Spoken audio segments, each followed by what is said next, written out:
ဟိုတနေ့ကခြံထားတဲ့အမဲဦးလေးကိုတုပ်ပါမယ်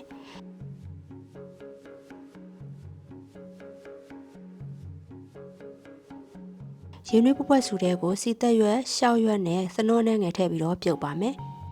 ရှေ့ရက်တုန်းကအမဲဦးကို15မိနစ်လောက်ပဲပြုတ်ထားတာမို့လို့မနူးသေးပါဘူးအဲကြောင့်မို့လို့အခုတော့နူးတဲ့အထိပြုတ်ထားပါမယ်အမဲဦးနူးလာလို့ရှိရင်တော့အိုးထဲကနေဆယ်ပြီးတော့အေးခံပြီးမှပပညှက်ထားပါမယ်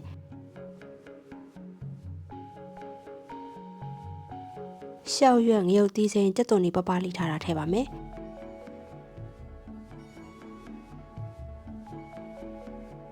ပဲမုံအကျက်နဲ့ငယ်ထည့်ပါမယ်စားဟင်းခတ်မုံနဲ့ငရုတ်သီးကြော်ထည့်ပါမယ်ကြက်သွန်ဖြူစီချက်နဲ့တံမြာသီးညှစ်ထည့်ပြီးတော့အရသာဝင်အောင်တခြားလေးနေပါမယ်